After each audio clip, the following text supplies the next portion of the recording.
market. Just yeah, but it's not about where. Before we finish talking about my All right, time for her speech. actually, Huh?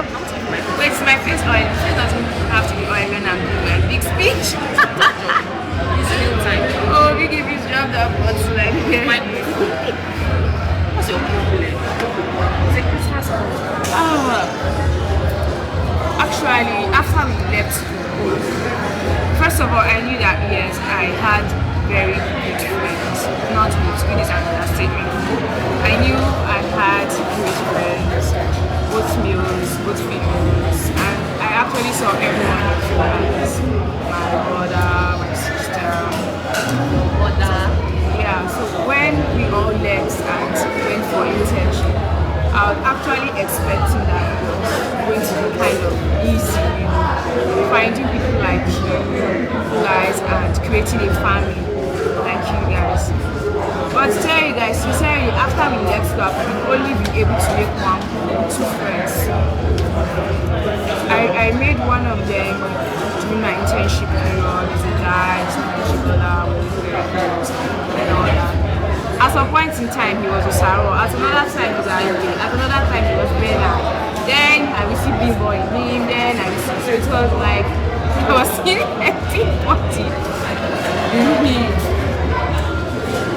We came back to Lagos and NYC. And oh, okay, NYC, Lagos. You'll be able to get to meet more people, friends. The only person that is my friend is a much older person. She's married. Has Vicky. She's a woman. She's very nice. She's very friendly. She's very good. The truth of the matter is, I always knew it wasn't easy.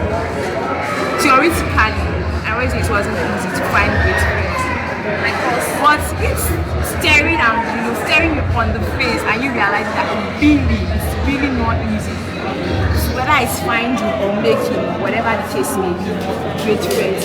I was like, sometimes I'll sit down and I'm just thinking about everybody, the times we spent together, whether it was a Osazee, whether it was Osazee. Sometimes it has to be like a couple of guys in Osazee. Sometimes maybe it has to be SSQ and all that. I'm like, I wish I could have those days back. It was actually really painful. At some point in time in my life, I was actually crying that I couldn't have those moments back with me.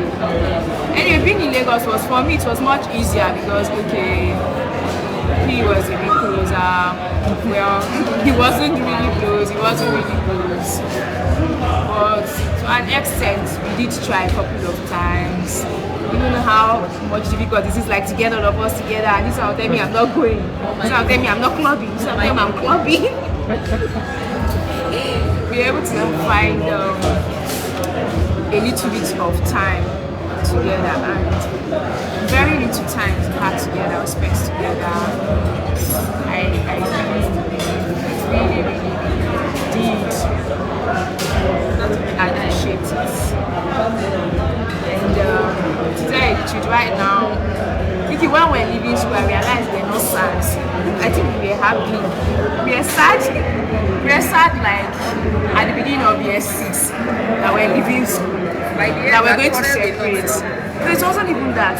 By the time we were leaving, there were so many things, like things were scattered, and we didn't realize we were separating. We didn't realize that no time for that. Until months after we had separated, we now realized that, oh, Vicky's in Kaduna, I can't even see her often. And then it was, of course, it was difficult to make midnight school because we were all working. And imagine internship, the night duty. So you didn't even have time to say, okay, we are doing midnight calls. Or like when midnight calls just came out those days after exam. I think it was year 3 after exam too. We did a lot of midnight calls and everything. So communication first was expensive. So it was not easy to keep up. Okay, when we were in school, we kept up as in days. Everything that happened to me, like every moment, there was always like one person that was there. Like could give every detail of what was happening and all that. By the time we separated, it was really not easy. I'm finding somebody.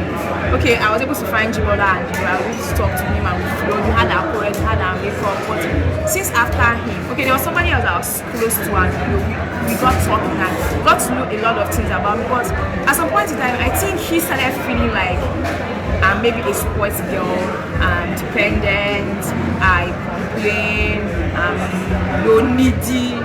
I don't know, maybe the kind of friendship we created was I would have very silly things to complain and I'll just call Aigbe on the phone that yeah, sometimes he might stroke me, but at some other time the stroking he's saying is not really like to make me feel bad. Do you understand? At the end of the day, you will probably have one reaction to say, so I just ended that okay, sorry, to be better.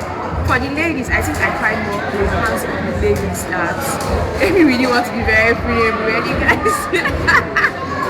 So with the ladies, we were very vulnerable with ourselves. We shared very, very deep things. We cried in our hands openly, and there was always, we were not always somebody. We were always there to say, okay, sorry, to be better. We brought things together at the feet of God in prayers. We sang together in prayers. We joked about a lot of things. Time to celebrate, we're all there. As it was like every step of my life, I just had people to talk to rely on, to rely on outside my own immediate family. So realizing that one day I woke up and they were not there. For me, it was a bit traumatic, and I don't know, maybe personally, I'm a very open person. So when at some point in time I was in Lagos and I was able to find somebody close, and I felt like this person was taking me for granted and all that, I actually really felt bad. I'm like, okay, that's no more friendship. I am making new friends. Thank God. Some people have happened to be close by, and we're all trying as much as possible. Maybe one little thing was happening, and we all get together, we all get together, and all that. Well, I'm afraid adult life all move on and different plans. Okay, right now, Bimbo is married, has a baby. Jennifer is married, she has 2 babies. Baby is married, she has a child. I don't expect that at any point in time I'll just pick up the phone and just call her and probably start baby or just call her that okay, let's this, or just tell her that oh, Vicky is having a birthday party, let's move around the globe. It's been, I think being an adulthood is, I really don't like it. At some point in time, I called my cousin Vicky. I'm really very close to her. We talk and I don't want to be an adult. I think being an adult to be really I want to be a child. I was laughing at me like, sorry girl, time of being a child is over. Now you have to go up. Now you have to go at least, thank God, in the last 2 years, I've been able to realize that, okay, you guys aren't always there. So I think maybe to an extent, I realized that, and I'm trying to be mature about that. So I know that I'm going to miss you guys so very deeply when I forget. I think to an extent, I'll be able to stand on my feet wherever I'm going to go to, and I'm actually praying to God that please, wherever I'm going to go to or find myself in this path I'm about to take, the truth of the matter is no matter how I try to, because sometimes people just see me and they're like, give you a really strong, you can do this, you can come, but I'm dying inside, I'm crying inside, and it's really so very annoying that people don't just seem to want to understand. I just expect you like, hey girlfriend, go up and stand and all that, but I think some points in my life I've made to realize that okay, truly I'm not an adult. Vicky is not always going to be there, Aigbe is not always going to be there. Osazee, Bernard, Osaro, Mary, Jennifer, Bimbo, and they are not always going to be there. So I'm trying as much as possible to live my life of an adult, and I'm trying as much as possible to live my life. And I'm praying honestly to God that please, where I'm going to, even if it's one friend, I'm able to have that one good friend that I'll see each and every one of you inside, and it's like I still have my friends around.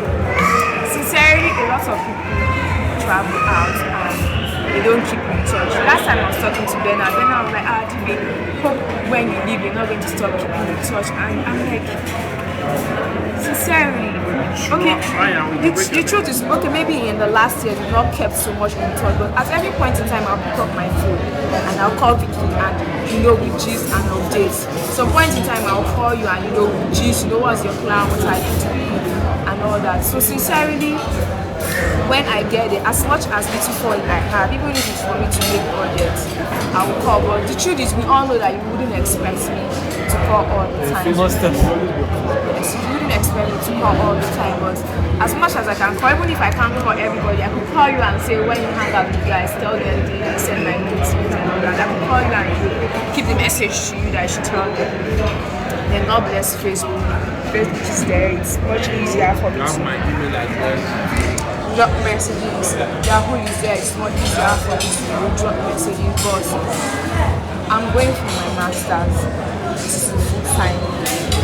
It's very part-time thing. And what I hear about public health, masters of public health, is actually very demanding.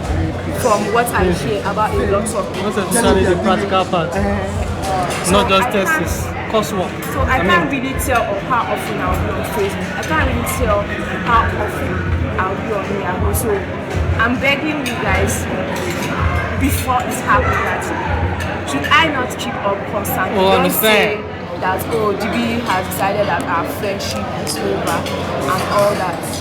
So at least I have an idea of what I'm going to face. But as much as I can, as often as I can, I'll keep in touch, keep you guys updated on what's happening in my life, my difficulties, my successes, because I know it's really not going to be completely very always.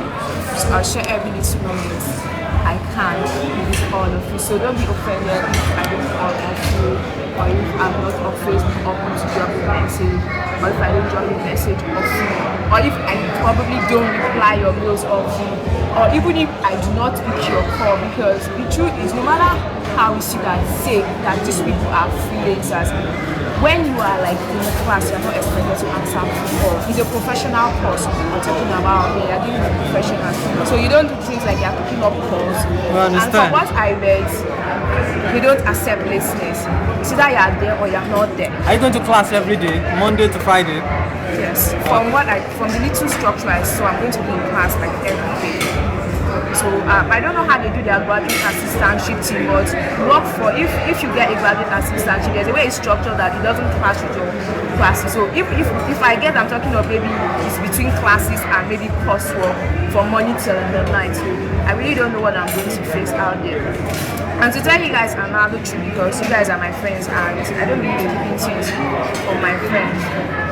When I took up on this journey, I knew that my dad was not 100%.